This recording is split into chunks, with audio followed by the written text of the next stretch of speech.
And welcome back to Division Therapy, Let's episode go. 14. Things are going very well for both of our Oh, I teams. love the podcast now. The Mets. Woo! I love it. I The love it. Mets, the Mets are clearly back. Won the Oh, Subways. I don't know. I can't say it yet. I can't. Can't say it yet, but I'll say it for you. That was a super fun series win. And listen, I'm like, it just kind of keeps happening that I don't know if anybody can really decide if they're the best team in baseball. Yankees struggling a little bit, Cubs struggling, lost a series to the White Sox. Hmm. Braves, obviously, they beat the Red Sox in a series, but I'm like a couple games where they were really struggling to score. I'm like, clearly things are kind of having some aggression and some parity is definitely being restored as far as, A the lot of distance. parody. A lot of Yeah, parody. yeah, absolutely. So, and that's great. We love that. We want things to be closer. We want things to be interesting. And listen, the NL East is, I believe, the only division that has more than a 3-game lead from like Yeah. for The NL first to East is second. still interesting though. It's just Yeah. interesting outside of first place Yeah, because I saw a Phillies fan on Twitter that I responded to. They were like, "We're hot on your heels," and I got 50 8 games like back. I I saw got that. I saw. yeah, and I was like, "You're hot on our heels, 8 games back. Like, chill out, buddy. There's still a Yeah. lot. There's still a lot that needs to Phillies take look place." good though. We cannot deny that. Absolutely, absolutely. Phillies The look Phillies, completely the different Phillies team. have turned around. Don Mattingly, 14-4 since Don Mattingly took kind of head of this head coaching position.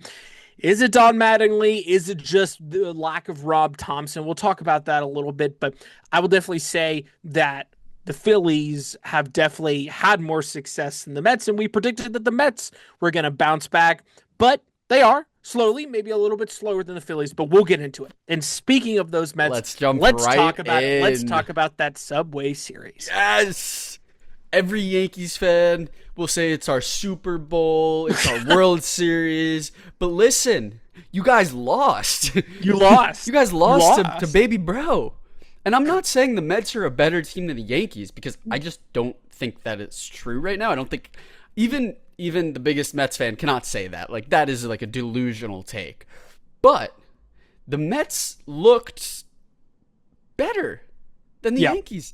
I don't know. They just played better. And listen, the Mets made some really bad mistakes in the field this whole series. So definitely have to point that out. There are still mega flaws with this team, but a series win is a series win. And man, what a series it was. Okay, Yeah. let's just jump right in. First game, not the Mets game. Got Not off the to a Mets, rough not the start. Mets game. Clay Holmes gives up 3 runs. It was tied for the most he's given up all season, and he ended up with a really ugly line, thanks in part to Jazz Chisholm, who was wearing Giancarlo Stanton's pants. He looked like he just looked like a little kid. It was Wait, whoa, ridiculous. whoa, whoa. Yep, Wait, yep, yep, what? yep, yep, What? yep, yep. What was going on? What Jazz happened? Chisholm, this is not the first time he's done it this year. He has worn Trent Grisham's pants and What do you Giancarlo mean? Stanton. What is Trent Grisham wearing? I think just like he's still wearing his pants, but like a backup pair of pants, or maybe when Grisham was hurt, but he was wearing Stanton's pants, and Stanton is Can obviously the hurt Yankees right not now. afford to give Jazz pants? Jazz just like went into their locker, didn't ask permission, and just wore the pants and went 3 for 4. So like, Jazz is obviously a unique player, What in the world? and yeah, and so it looked crazy, How but did I man, not it worked. see this? Oh yeah, I it's didn't. all over. I didn't. All over. I did Um, not see this. Yeah, and then Spencer Jones rocketed a ball off of Clay Holmes' leg. Yep. The training staff comes out. Mendoza comes out. They deem him okay to keep pitching, and so he does. And like I said, it wasn't a great line, but then he comes out of the game, and you find out after the game that Spencer Jones single up the middle broke his leg. It broke his leg.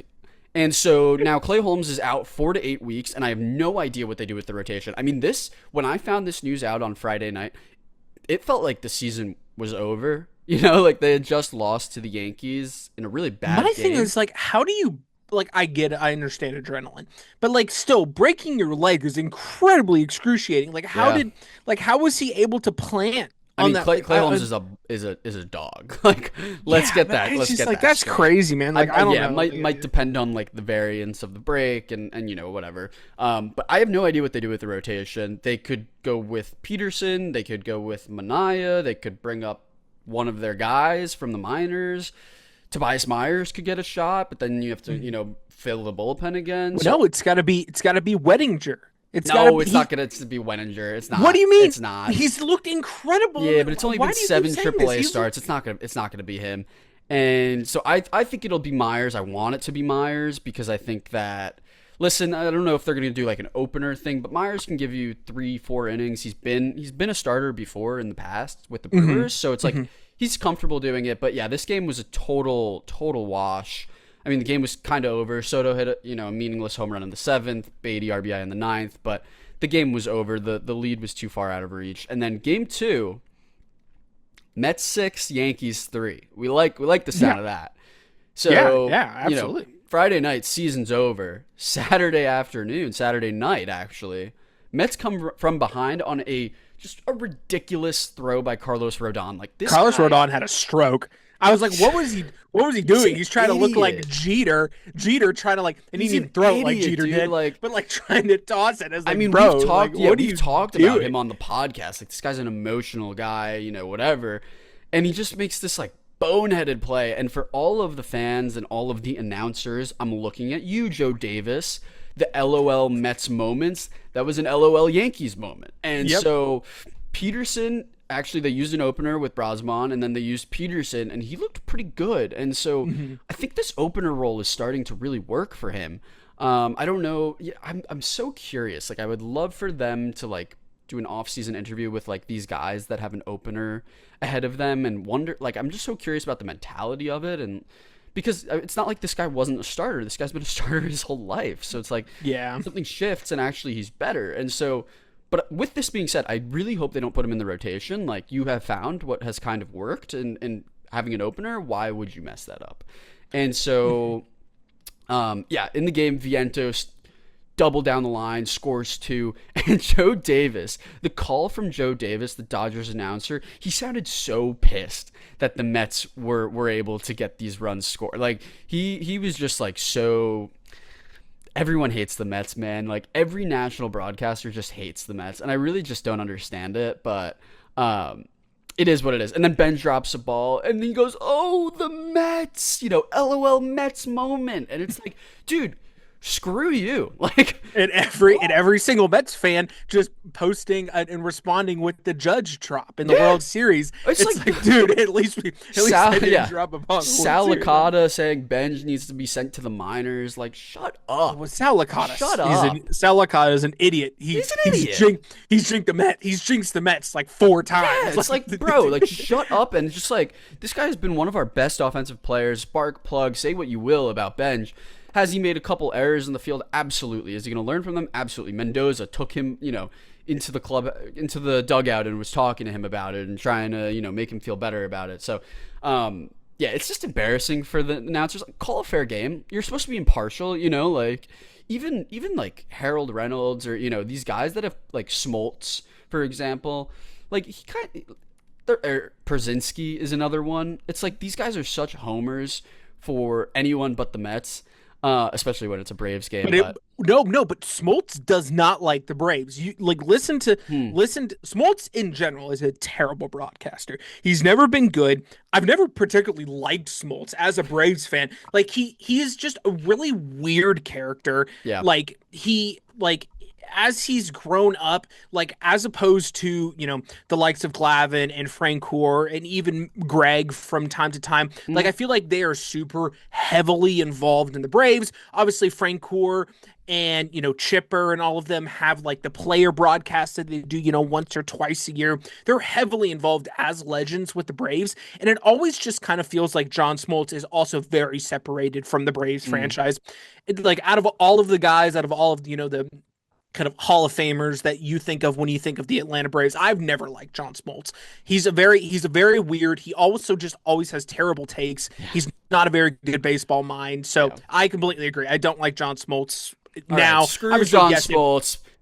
There you go. Back to the Mets, please. Sorry. Please. I got to talk about sidetrack. Luke Weaver. Luke Weaver, man. This guy has nails. This guy has huge balls. Okay, people in the beginning of the season were calling him Puke Weaver, and it's like, man. Yep. The Yankees could not wait to get rid of this guy, and he had an extra chip on his shoulder because he came in with the bases loaded, no outs, strikeout to Med Rosario, former Met, strikeout to Grisham, and Volpe ground out. I mean, it was incredible because every time, 99 out of 100 times the Yankees score that run and make it a close game, whatever it was.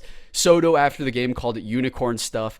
And dude, Weaver is freaking hilarious in his post-game interview. He was telling Clay Holmes he did it for him. He wrote his name in his hat, and he just told Clay Holmes that he did that. And he was like, I didn't actually do that, but it sounded good, And so this guy, I love this guy. And then Devin Williams closing the door. I mean, when you have an 8-9 that can go eighth inning, ninth inning, and close the door like these guys have in the month of May, it has been just so reassuring. You don't have to worry about it, and the Yankees couldn't wait to get rid of these guys. And here they are, just like, hitting off David Bednar, Doval stinks, Jake Bird stinks. Like, man, maybe you should have kept him. Maybe they can pitch in New York. Maybe they just hate the Bronx.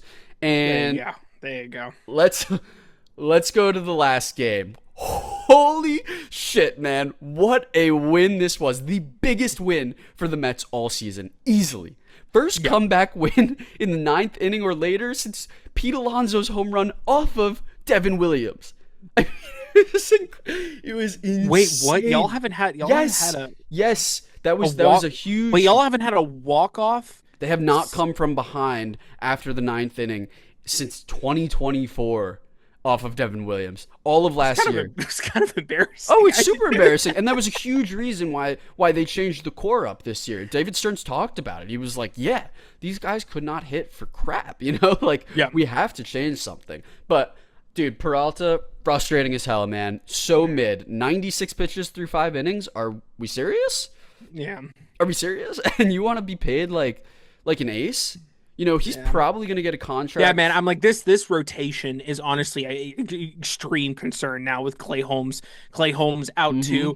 I'm just like, this is a great series win, but listen, I'm like, we gotta be realistic about the fact that it's going to be very, very difficult for the Mets to I definitely think there's a 100% a possibility to make it back to 500, but like, it is going to be really difficult to kind of get past that and truly be competitive if there isn't at least 1 to 2 guys that you can feel confident that can go at least 6 innings. I mean, you feel confident that Nolan can do it, and that's kind of where it stops. Exactly. Right? That's what I'm saying. At least 2. You need at least 2 in there. So that's definitely a concern. And yeah, man, I don't really know. I liked Freddie Peralta because listen, I'm like, if you are consistently giving 5 good innings, and then you have a competent bullpen, then yeah, it's going to be okay if it's a competitive 5 innings. But if you're barely getting in there, you're not making competitive pitches, you don't feel like you're striking out enough guys, like it is definitely not great. So that's the thing that has been frustrating this season. It's like he keeps working these full counts, and it's like, man, just throw strikes. Like, you have really good stuff. Just throw it and trust your fielders. Like, stop nibbling on the corners. Stop trying to walk guys unless it's Judge. That's the only guy that you should be trying to walk, Like, everyone else in that lineup, you have the stuff. You do. So there's no reason why you can't go 6 innings every single time out. And so, that was kind of frustrating. But let's skip to the ultimate drama, okay? I'll fast forward the game for you. Mets down 6-3, bottom 9. 2 men on, 2 outs. The first pitch, the David Moneyball music starts playing. Start to build it. Bednar throws an absolute hanger to Tyrone Taylor, and he hits it. Bro, off the bat, I was like, if this stays fair, it's gone. But it was so close to being foul. And it stays fair, and the Mets tie the game, bottom 9, 6-6. Citi Field's going absolutely nuts. Like, it was so nuts. It was so crazy. And then top 10, Devin Williams again comes through. Strikeout. Then he walks a guy. Double play out of the inning. and all the You Mets could have to see do, how much it meant to him. bro. He was All the Mets have to pumped, do. He bro. was so pumped. All the Mets have to do is score the Manfred man, Yeah. and what an absolute beauty of a bunt from Ewing. I mean, he's never been asked to do He's doing this everything as a right. he's doing Every single thing right. everything. Every single thing right. He's never been asked to do this in the majors, and he does it in the biggest moment. Sack bunt, runner goes to third. Torrens hit by pitch, and then Benj. Remember that big error he made last game. Boy, did he make up for it. Yeah. Chopper up the middle, and the Yankees had 5 infielders to protect against the double play, and the Yankees run into each other. I mean, if this were the Mets, I'm just saying, if this were the Mets, it would be like the laughing stock of the MLB. But no, the Yankees do it. They run into each other. It's every Mets fan's dream, and the Mets win. Huge. I mean, I can't stop smiling. It's like, it feels so good to not just be the laughing stock and embarrassment, but instead, like, the Yankees who are, first place or second place of their division, but confidently in a playoff spot. The Mets made them look mortal. The Mets look good for once. So, I mean, I'm just, after this series, I'm on cloud 9. Obviously, the record is what it is, the Mets, and there's a long climb back, but it feels. And who's up next? Feels really good. The Nats for 4. Okay, we'll see. Yeah. There you go. Now you get a shot at the Nats, whose pitching has really, really struggled. Yeah, but their offense is like their offense is nasty. We'll get into it. We'll see. Okay.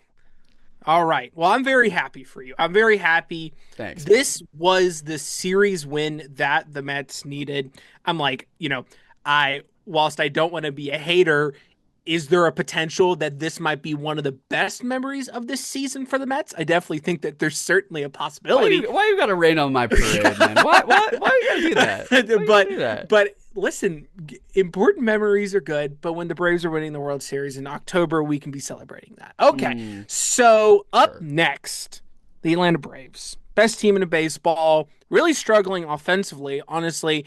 It's kind of 696 OPS the last kind of 7 games. So it really hasn't been super great. But listen, as I texted you, when we have such efficient pitching, it honestly doesn't really matter. We also face the Red Sox, who are just terrible. Awful. They are really, really bad. Yeah. Offensively, they have almost no one that's really producing. Like Jaron Duran here and there is getting a hit, but it is just a really bad lineup who's really struggled. So game 1, Yastrzemski walk off. It was so much fun to watch. Strider, who did not look terrible. I'm like, you really thought that that was going to be his best start, and he wasn't perfect at all. It still is his best start. Let's be clear.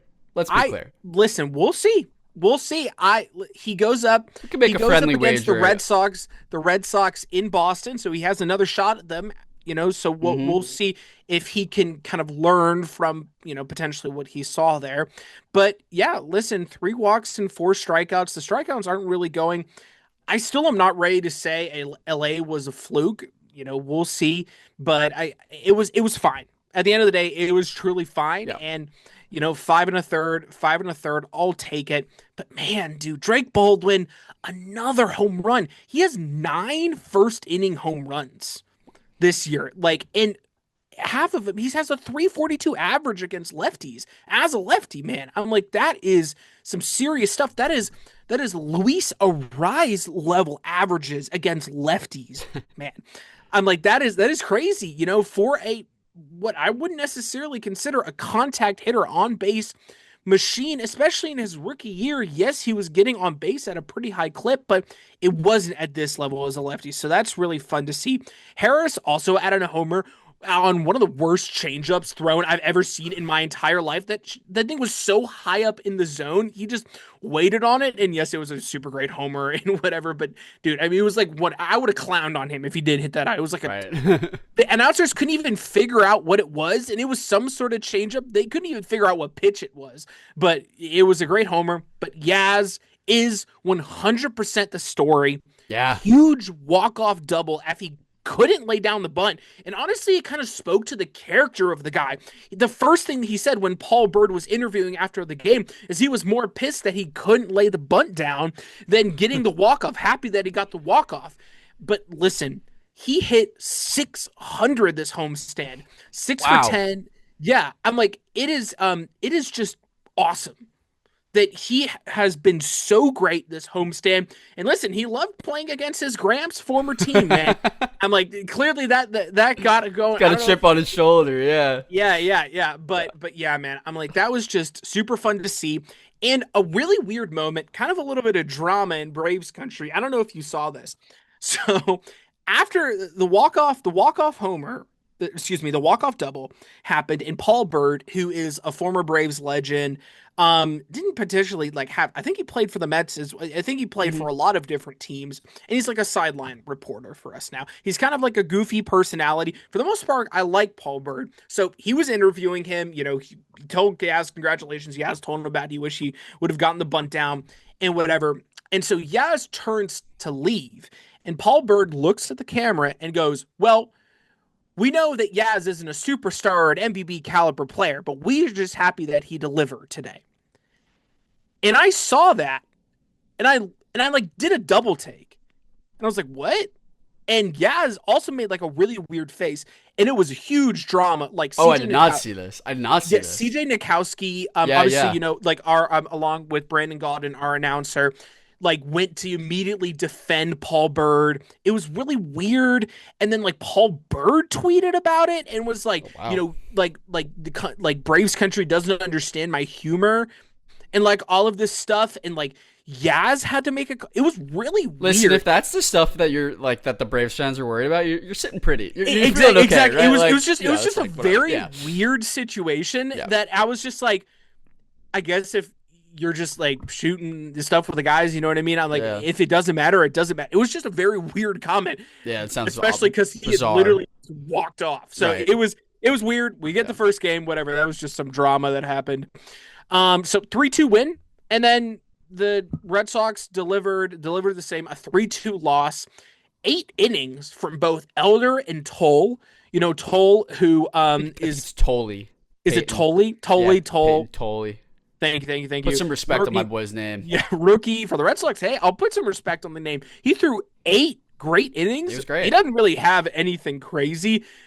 Another kind of Foster Griffin, Oh similar. no.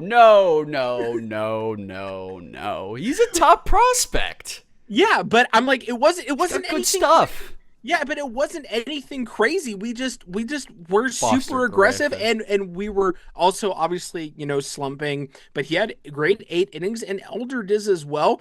But he was honestly helped out by a Boston offense, as I said, who was atrocious, swinging early and often, and just gave him a ton of outs.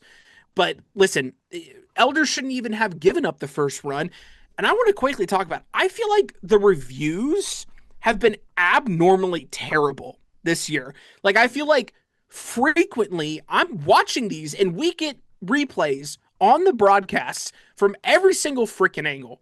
And I feel confidently multiple times that we have seen calls that are not going the Braves way. And I don't know if you've seen this where Oh my it's like, god. they're Oh my no, god. listen. I'm just saying he was out at home and they called him safe. Are the And Braves the most spoiled fans in I'm Major League just Baseball? Like I'm just saying. let's discuss that. I mean, like he first was place out team at and you're worried about outs and screw off.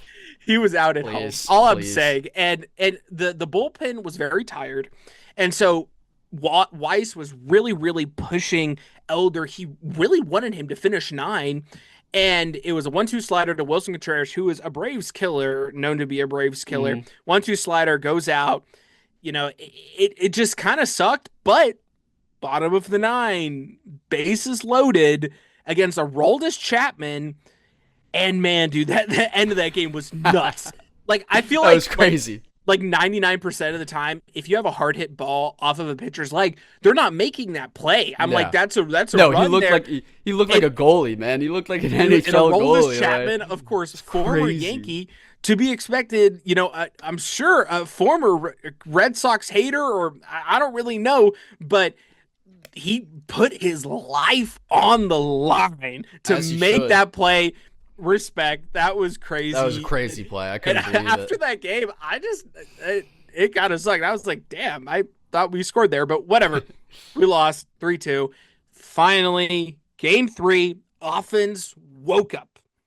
8-1 win. It was awesome. Holmes went 6, only had 1 walk. Definitely, probably the best start of the season. Of course, I dropped him in my fantasy team, and he pitches well. He didn't really have that many strikeouts, so innings wise, usually innings is not like super high, points wise in fantasy. So I don't know if you miss out on that much. It wasn't that many strikeouts, but he only had 1 walk, which was the best part for him. Offensively, first inning home run for big, thick Mr. Riley. Got the scoring started. 3-run home run, a cutter literally right down the middle. Didn't miss it. That was awesome. He's looked really great against righties. And listen, in May, Riley's hitting 286, 317, 536 with 4 homers, 11 RBIs in 15 games. That'll play. He had a tough April, but he is bouncing back. That average is slowly climbing up. And listen, I really hope that it was just a slow start and he's figuring it out. And hopefully the dog days don't come back for him. But, right now it's great. And another Yaz homer once again to cap off a great homestand for him. And then just a quick update for our fans. I'm sure they're wondering, how is Dom Smith doing?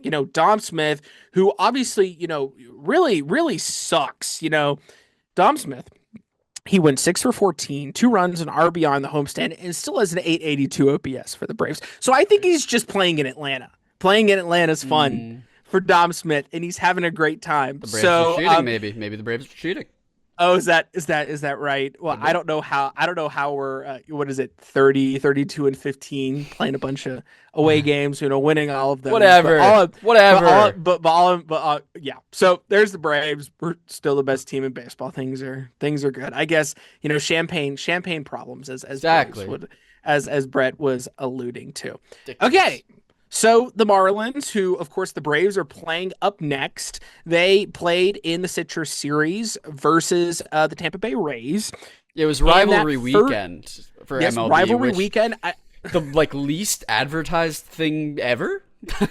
How do you have rivalry weekend and not have the Red Sox and Yankees play and not have I just don't understand this whole Braves Boston rivalry thing. I still don't know what used to be the Boston Braves, right? Like that was like a thing. But it's is that that's what I'm saying. Like it's weird. I don't really know. It's weird, but yeah, Citrus Series game 1, Junk was junk. He was terrible. 7 hits, 7 earned runs, and 3 walks made for an absolutely terrible day for Jason. Jansen. Put some respect on my boy's name. Whatever. It's the same name. Whatever. Pretty close. But listen, it was a career day for Mullins, and listen, this Rays offense is really good. This is definitely the best the Rays have looked since 2020. Mm-hmm. They are clearly ready to contend with this team. And it's exciting. It's exciting for them. I love a good Rays team. Rays are kind of just one of those franchises where it's just when they're good with the low payroll that they have, but when they're guys like Chandler Simpson and Cedric Mullins, are doing good, it's fun to watch. And it's just like one of those teams where you look up in the standings and you're like, God, how are the Rays this good? How are the Rays always so good? Every year. It's like any casual fan could probably not name more than 3 people on the Rays. And that might even be generous. Like Caminero and McClanahan? Yandy Diaz is also so good, man. Yeah. Yandy Diaz continuously just flies under the radar as one of the best first basemen in all of baseball. And people do not put enough respect. But we're an NL East podcast. I'm sorry. I'm getting ahead. Whatever. Junk was junk. He was truly terrible. The one thing that is clear to me, though, is it is the rotation for the Marlins. The rotation is the issue because relief is fine. Once relief came in, everything was fine. And as far as, didn't score any runs, that is. But yeah, man, I'm like, it's the rotation that is blowing these games. A Norby and Marcy home run was really the only offense to speak of for the Marlins. But in game 2, you see that first game, you're like, okay, they are 100% getting swept. But a 10th inning explosion explosion Yeah, that was for the Fish. It was crazy. crazy. 8 runs in the 10th innings, but we have to talk about Sandy. Finally, Finally. Finally. finally, We've been begging finally, for it. We've been begging. 6 innings of almost shutout baseball. He gave up 1 run, but it was based on an error. Otto Lopez, who has been incredibly offensively, has been on the other side terrible defensively. He has like 7 errors. So clearly not super great in the field, but doesn't really matter when you're hitting as good as he is. But it was based on an error, so a non-earned run. So it was great for him. But I will say he is still looking extremely hittable. 7 hits given up, but he had 6 strikeouts. So it was just a better day. But Mm-hmm. we expect this from him, and he definitely needs to get those hits down as Yeah. well. But it was 1-0 till the 7th inning. Alberto Hernandez, I hope I said that correctly, tied the game up with a pinch hit home run. And then listen, in the 10th inning, the bases loaded. Liam Hicks, who has been the hero for the Marlins this year, RBI single, who recorded his MLB leading 13th multi RBI game in the season. I'm like, if you're doing that, you're going to lead the majors and You know what's RBIs, crazy about man. So Liam that's Hicks? He has more RBIs than the second and third most RBIs combined for the Marlins. So I believe it's like Otto Lopez and Xavier Edwards. They have like 18 and 20 or something, and Liam Hicks has like 39. Like he has just it's been there. insane. It came out of nowhere. Like no, if you find me someone who said confidently that Liam Hicks is going to be, a top 5 catcher in baseball offensively Yeah, this just year. a rule 5 pick that is Crazy, currently crazy. panning out for the Marlins. And the inning saw Miami batter on the order, 6 hits, 1 walk, including a bases clearing double by Snow. So just a great win. Doesn't really move the needle much for, other teams that are really having success, but it was a fun win. And finally, Perez, man, it's just, I don't know. Fifth straight loss for him. Breaks It is my just heart. not. He's so It's just talented. not. He's so It's talented. just not working out. It's just not. It's just not working out. Unfortunately, they don't. They can't send him down. So No. he needs to stay up, and hopefully They don't have next- arms. Robbie Yeah. Snelling got hurt. Braxton Garrett sucked, and now he faces Yeah. the Braves. He has to figure it out. Yeah, He has so to figure it out. It sucks. Xavier Edwards drove in, Miami's first run with the RBI single and Marlins' second run later in the frame. Otto Lopez, 2 for 4. These guys are continuously, really delivering and hitting, Yeah. but it's just, when the rotation sucks as much as they do, it just doesn't really matter. And Yeah. listen, so that's about it. That's the wrap up as far as the Marlins are concerned. They lose the Citrus series. They were expected to lose it, and they did. They Yeah. did get a Yeah, win. that's That true. was fun, but Yeah, they were expected to lose it, and they did. Yep. So Moving on to the Beltway series, Nationals Orioles, the battle of DC Maryland ish. Yeah, we'll go with that. guess. We'll go with that. I guess, yeah. Zach Littell, who has been horrific this season. I mean, I think that's probably being a little generous to Littell. He was great. Yeah. 5 scoreless, only gave up 2 hits, and then Andrew Alvarez, 3+ innings of really good relief. And so, when you get that type of pitching, you hope to win the game. And they did, because in the 4th inning, CJ Abrams single, advanced to third with the Daylen Lile hit, and then sacrifice 5 from Brady House. That's just really, really good baseball. Just playing situational baseball, not trying to hit the home run, but just trying to get the run scored.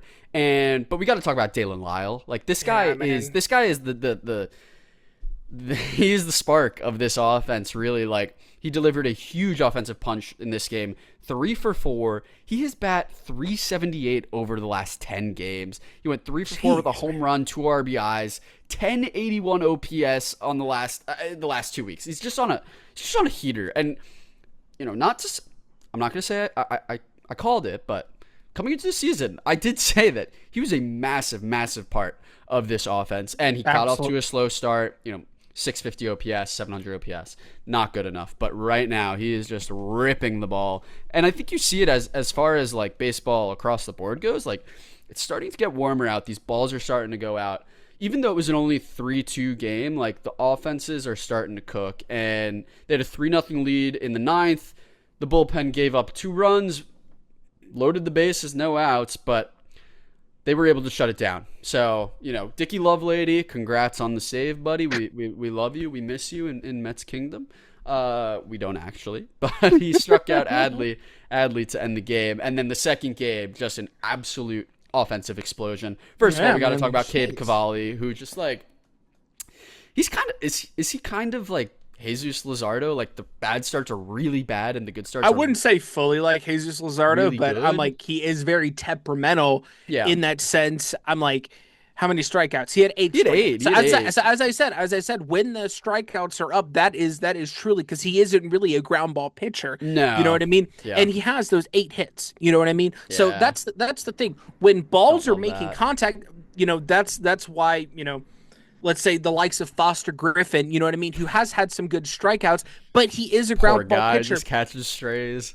Foster but that's Griffin. not a stray. That's not a stray. But it's like, yeah, but Foster Griffin, like you knew the bottom was gonna fall out. Like maybe it didn't look like 9 runs last start. I think the point I'm trying to make is that when the ball is finding the bat, if it's a hit, you know what I mean? If you're not a ground ball pitcher, you need those strikeouts to back you up. And so when the strikeouts are down, he had 3 strikeouts, 4 strikeouts. You know what I mean? 10 strikeouts.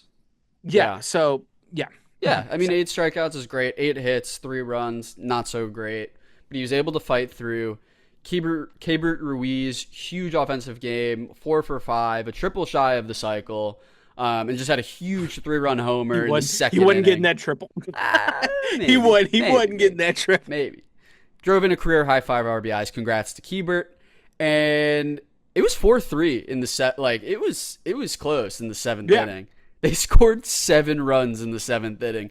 Brady House went off. Keibert 2-run double. Jacob Young 3-run homer. Just an absolute huge explosion to win them the game. And then the final game, they're going for the sweep.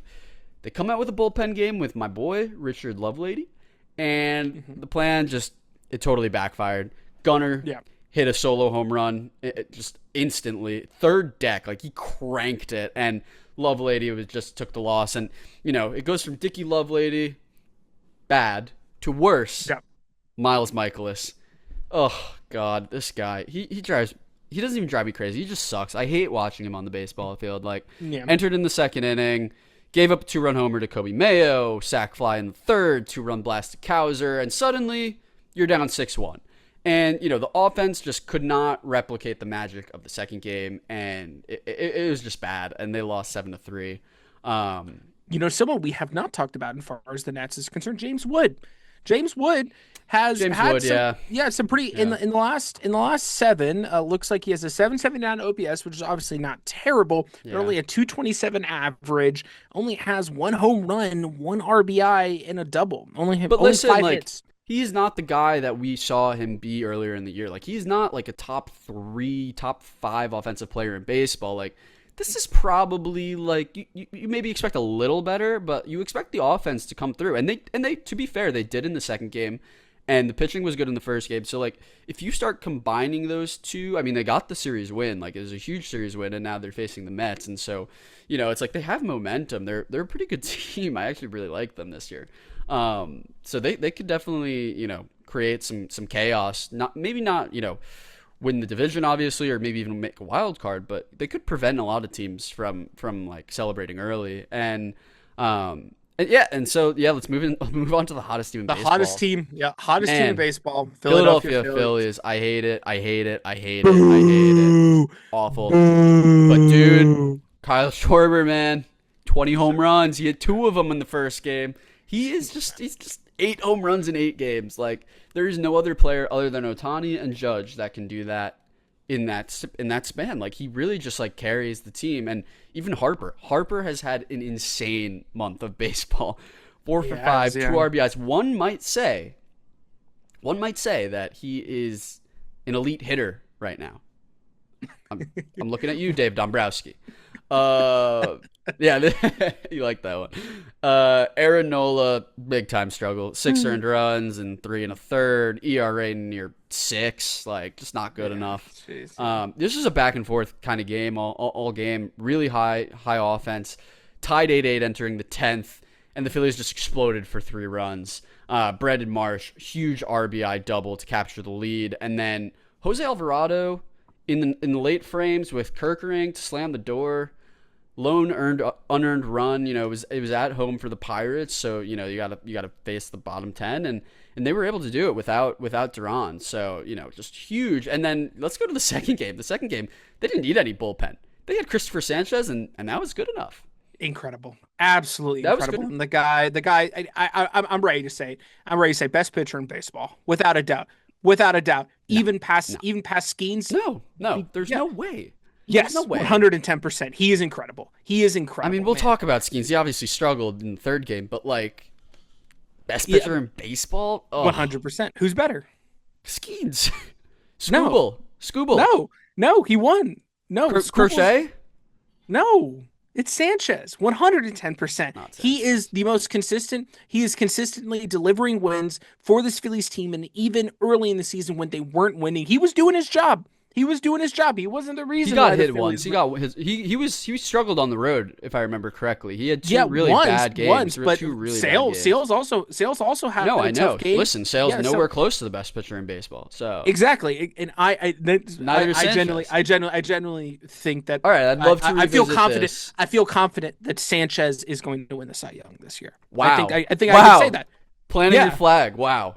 I think so. 100%. I think Sanchez will win the Cy Young this year. Listen, we can make a friendly wager on this. There's no way he's winning Cy Young. There's no way. Skeens is going to win. That's just boring. It's just boring. No, I know, but you got to give it to the best pitcher, and it's not going to be Sanchez. But anyways, Sanchez allowed 6 hits, no walks, 13 strikeouts, just an insane game. I'll give you that. Obviously, huge game, and helped by Bryce Harper, huge 3-run homer in the top of the first off of Bubba Chandler, who's just been awful. It's just not a Pirates podcast, but send Bubba Chandler down. Let him figure it out again.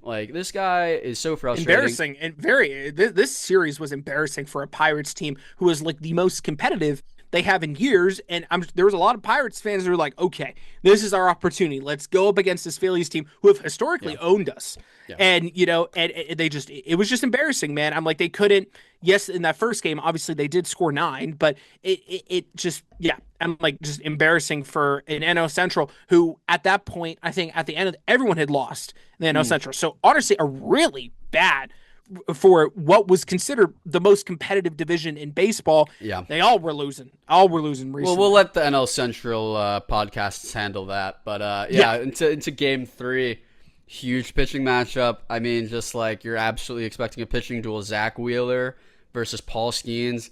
Wheeler's looks really good, better than I thought he was going to look at coming into this year off of thoracic outlet surgery. And Wheeler just turned back the clock. Completely outdueled Skeens. 7 scoreless, 4 hits, 1 walk, struck out 8. His ERA is under 2. And Skeens, who was on a 20 inning scoreless streak, gave up 5 or 6 runs in this game. They snapped. This wasn't the first time. Inning. Game 1 of the season. Game 1 of the season. Listen, your Mets also got him too. But your Mets also got him too. Nah, to Skeens' credit, that was O'Neal Cruz. You screwed him. I don't care. But I mean, he didn't look right. Harper just another home run. This guy's locked. He's locked in. He gave up. Skeens gave up 5 runs on 6 hits. Just not good enough. Stott is also heating up. He's pretty hot right now. 2-run double later in the game, and then a home run in the 8th. So it's really the Phillies, man. They did what they had to do. They got rid of Thompson. They've turned it on. They have absolutely 100%. They've turned it on 100%. I think that whilst they are 8 games back, I think that because I'm right now, when we start this, series with the Marlins, you know what I mean? I think that sometimes, with the Marlins, we'll beat up on them, but I think that there is the potential that the Braves aren't going to keep this up forever. Oh, so the Phillies. Are closer. I think there's a 100% a possibility that the NL East division lead will only be at maybe 5 games. All-Star break. It's There's definitely a possibility. It's that sticker on the car that's objects are closer than they appear. That is the Phillies right now. They look they look like they're ready to nip on what was it? Hot on the heels of the Braves. They might be in a couple of weeks. They might be. We'll see. We'll Now, see. But I definitely think if the Braves end up, yeah. winning this series with the Marlins and, winning the series with the Red Sox, it's going to be difficult, but we'll see. Listen, now it's time. What we usually do on the podcast, the panic level of the team, but I can't be panicked because there's no panic. Like there's the Mets are playing essentially with house money right now. They're in last place still. They're still one of the worst teams in baseball by the standings. I think they leapfrogged the Giants and the Rockies right now, so they're the third worst team in the NL according to the standings. So I'm gonna go, instead of panic level, I am gonna go with the Mets optimism level. And you like that? And I'll put it at a 4. If you told me that I know, not very high, but if you told me that they were going to take the series against the Yankees, I would have been at a 6. However, this Clay Holmes injury is massive. This is a massive injury to, not even arguably, their best pitcher this year. He had a minuscule ERA, and he was just dealing all season. And there's possibility that he can be back in a month, maybe 2 months. But also, one thing that we haven't even talked about is if the Mets, go on like a 4-game losing streak, whatever, they start to slide again, they're out, and it's, season over. They just lost their best trade chip. Yeah. Holmes is not going to be healthy by the start of by the trade deadline, most likely. So it's like, not only did you lose your best pitcher, but you lost any leverage that you were going to have from trading him. So I will put the optimism level at a 4. Ewing has looked great. Benj has looked really good. Bichette, man, that guy drives me crazy. I don't know what's going on with him. Underlying stats look okay, I will say. And Lindor, could be back. Who knows? Maybe the next month and a half, optimistically. So, yeah, we'll see. We'll see. But right now, it's a 4. And if you tell me that they take 3 out of 4 against the Nats this series, might be pushing to a 6. Yeah. I understand that. That. That's right. I don't really. I do think that there's some panic needed in regards to that rotation. I think that's going to be very difficult to consistently win series when the rotation is. Maybe Senga comes back and is decent. I'm not holding my breath on that because he's been such a headache. I would definitely be concerned around in regards to that. So we will see. I'm not really panicked or stressed, or I'm very optimistic. I think that we're going to win the World Series. But we'll see. I don't know. This Marlins series is always fun going to Miami, but then again, even though we have that offense, the offense has still struggled. So we will see. As far as my player of the series, I gotta give it to Drake. 3 home runs. Yeah. I do want to give us a quick little shout out to Jose Azocar. Jose Azocar, who was quickly DFA'd, then brought back when Ronald hurt himself again. He was 5 for 11 this homestand with 2 doubles and a walk. So that was pretty good. He just, low in the lineup, delivering. Obviously, also had a Superman diving catch in the outfield. That was awesome. He went full extension in left field, so that was really cool as well. But realistically, it's Drake Baldwin, 7 for 21, 4 runs, a double. He was slumping a little bit. I mean, he was slumping. Okay. And listen, to your credit, you said maybe he doesn't like hitting in the leadoff spot, and then they batted him second sometime this series. But and obviously, Ronald was also taken off the IL today, so he should be back tomorrow in the leadoff spot. So we'll see how he's feeling, and then obviously Drake will shift down to second. So in the lineup, but yeah, definitely another fun series win, and we still have only lost 1 series. That's definitely a recipe. Well, good for you, Liam. Player of the series for me, I'm going to also choose 2. There's a lot of players it could really go to, but I am going to go with the 2 guys that, I'm not going to say face their demons, but beat their old team. Devin Williams and Luke Weaver just absolutely shoved against their old team. 100%. Had no concern for human life. They absolutely just made the Yankees look foolish, and they loved it. They loved being Mets.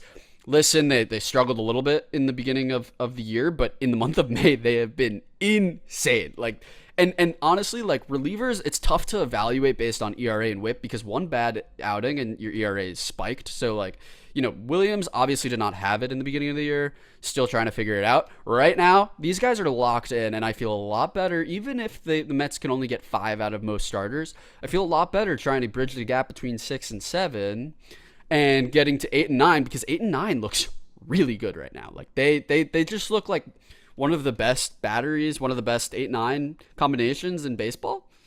Maybe. Well, the best 8-9 combination in baseball is Robert Suarez and Raisel. Whatever, but like, but you know yes, what I mean? Yes, like, yes, they look I know, really good. I know what you mean. I know what you mean. Yeah, but I think that's gonna do it for us. I mean, yeah, absolutely. I am absolutely pumped about this series win. We'll see what happens in Washington. Obviously, the Nationals' offense has been crazy, but their pitching has been susceptible. So, optimism of this series. I'd love a split, but if we go 3-1, I'd be through the roof. I would like to see a Juan Soto nuke. Yeah. He loves playing against Nats. He loves it. He loves it. Yeah. So that's what I want to see. A Juan Soto nuke. So we'll see. Maybe we'll talk about it next podcast. Thanks so much for joining, guys, and I hope you have a great week. Mets are back, baby. Go Braves.